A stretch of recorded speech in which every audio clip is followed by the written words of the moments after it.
Olá, muito bom dia, queridos. Paz seja convosco, mais uma vez com vocês no canal Reina em Pauta. Bom dia, meus amados. Glória a Deus pela sua vida, glória a Deus pela sua comunhão aqui comigo. Obrigado a você pelo seu compartilhar diário, obrigado pela comunhão santa.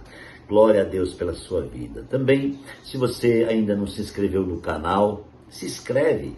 Seja um conosco nesse propósito, tá bom? Muito bem, queridos, essa é a 7ª reflexão da série A Realidade da Nova Vida em Cristo. Meu irmão, poderia pregar aqui muitas reflexões sobre isso, porque a nova vida em Cristo tem uma realidade, e essa realidade tem muitos aspectos gloriosos dessa realidade. O apóstolo Paulo, que escreveu aos Efésios, né?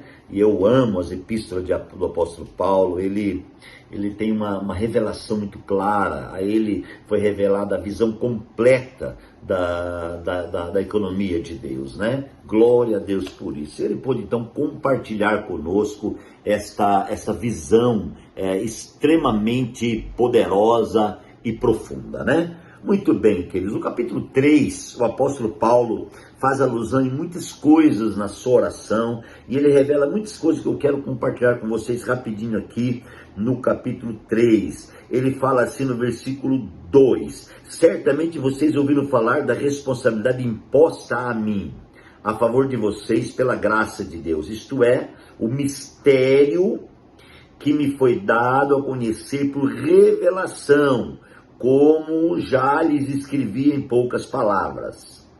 Ao lerem isso, vocês poderão entender a minha compreensão do mistério de Cristo. Esse mistério não foi dado ao conhecer aos homens de outras gerações, mas foi revelado pelo Espírito Santo, pelo Espírito aos santos apóstolos e profetas de Deus. Glória ao Senhor. Significando que mediante o Evangelho os gentios são coerdeiros com Israel, membros do mesmo corpo e coparticipantes das promessas de Cristo Jesus. Olha só, vamos trazer aqui uma palavra sobre isso, né? Paulo está mostrando aqui, irmãos, um mistério extremamente poderoso, que é o mistério de Cristo. O mistério de Cristo é a revelação de Cristo no interior do homem. O mistério de Cristo é o desvendar da pessoa de Cristo na vida do homem. Aleluia! É esse mesclar extraordinário da divindade com a humanidade. E mais, Paulo faz alusão aqui a Israel, dizendo que os gentios são coerdeiros com Israel, tem a mesma herança. Os gentios se tornaram filhos adotivos, né? Jesus Cristo veio para os judeus e os judeus não receberam, então a todos quanto receberam deu-lhes o poder de ser feitos filhos de Deus. A partir daí então, eu e você como gentio, pessoal de longe, tá? Tornamos uma unidade no mesmo propósito. E agora, partindo dessa unidade, existe o quê? Uma revelação extensa da parte de Deus para nós. Por isso Paulo cita aqui o quê? Os santos apóstolos e profetas de Deus. Os santos apóstolos e profetas de Deus. Eu já falei bastante sobre o apostolado e o ministério profético, que é, amados irmãos, o apostolado é Deus enviando um homem para levar esse poder, essa revelação, essa visão e essa unção a outra. E o ministério profético é falar por Deus, é ser vaso de Deus, é receber da parte de Deus o seu falar e liberar. Então Paulo diz que nós somos co-participantes dessa mesma visão, desse mesmo propósito. E amados irmãos, para concluir, Paulo diz assim, sobre a graça de Deus, versículo 10. A intenção desta graça era que agora, mediante a igreja, a multiforme sabedoria de Deus tornasse conhecida dos poderes e autoridades nas regiões celestiais. Gente, esse mistério é tão tremendo, tão tremendo, tão tremendo, que ele restaurou a igreja. e fez que a igreja se tornasse conhecida nas regiões celestiais. Gente, você sabe quem habita nas regiões celestiais? Sabe quem habita? A Bíblia diz em Efésios capítulo 6 que quem habita nas regiões celestiais são demônios. Você sabia que os demônios conhecem a igreja? Você sabia que os demônios estremecem de medo da igreja? Os demônios não têm medo de movimento, de gritaria, os demônios não têm medo de grupo, de bastante pessoas, os demônios têm medo da igreja. E a igreja é conhecida deles, eles sabem que a igreja é o corpo de Cristo e é propriedade de Cristo, e eles sabem que a igreja vai ser arrebatada, por isso eles ficam, amados irmãos, tramando, se reunindo e tramando alguma coisa contra a igreja. Glória a Deus pela vida da igreja, amados. E a palavra de Deus então diz assim, olha, e agora então, a intenção dessa graça é que agora, mediante a igreja, a multiforme sabedoria de Deus se tornasse conhecida dos poderes e autoridades das regiões celestiais, de acordo com o eterno plano que ele realizou em Cristo Jesus, o nosso Senhor, por intermédio de quem temos livre acesso a Deus em confiança, pela fé nele. Aleluia. Gente, você está entendendo a junção celestial com o terreno? Você está se situando quem você é no contexto dessa revelação? Amados, isso é forte demais.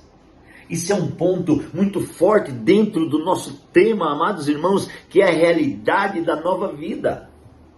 A realidade da nova vida em Cristo é Deus purinho dentro do homem. Essa é uma realidade, queridos, tão poderosa, tão grande, tão gloriosa, que o inferno sabe dessa realidade, conhece essa realidade e estremece diante dessa realidade. Então eu e você podemos, amados irmãos, ser triunfantes. Que tal começarmos a triunfar? Que tal começarmos a dar glória a Deus, irmãos? Que tal começarmos a saltar de alegria e viver essa realidade? Aleluia! A igreja, irmãos, a igreja com toda a sua falha, a igreja com todos os seus erros, com tudo, com todos os seus ajustes, a igreja, ela é poderosa, porque o poder da igreja não vem da igreja, o poder da igreja vem de Deus. Aleluia! A unção da igreja vem de Deus, a autoridade da igreja vem de Deus, a visão da igreja vem de Deus, o brilho da igreja vem de Deus, não vem da igreja, não vem de você, nada vem de você. Nada vem de mim. Jesus Cristo é o Senhor da igreja. Você consegue entender, irmãos? Esse aí é o selo da revelação da nova vida. Esse é o selo da realidade da nova vida. É entender que Jesus Cristo é o Senhor. É entender que Jesus Cristo é o nosso pastor. É entender que nós dependemos dele. Aleluia! Que tremendo isso, irmãos. Para concluir, ele fala assim, portanto, peço a vocês que não desanimem. Uau! Desanimar por causa do quê? Por causa das minhas tribulações em seu favor. Por elas, olha só, pois elas são uma glória para vocês, meu Deus do céu. Portanto, eu peço que vocês não desanimem com as minhas tribulações. Paulo, irmãos, foi preso quantas vezes? Paulo sofreu agravos. Paulo padeceu. Paulo foi açoitado. Paulo sofreu terrivelmente. E ele falava assim, eu peço a vocês que compreendam o que eu estou passando, porque eu estou passando em favor de vocês. Você sabia que o sofrimento da igreja é para a edificação da igreja? Como isso, pastor? A sua fidelidade hoje, a sua lealdade hoje, o seu sofrimento hoje resultará em uma geração futura que segue o seu legado. Entende isso? A nossa fé produz um legado. A nossa fé que nós aprendemos nessa série, que ela é dom de Deus, ela não é nossa. É dom de Deus que colocou em nós. Essa fé que Deus colocou em nós, tá? Produz um legado para a nossa própria geração e para a geração futura, a geração dos nossos filhos, dos nossos netos, dos nossos bisnetos. Este legado, irmãos, é claro, real. Por isso, firma-te nesse propósito, alegra o teu coração, glorifique a Deus, porque Ele é o Senhor por excelência. Fica firme. A realidade da nova vida em Cristo está em você. Viva essa realidade.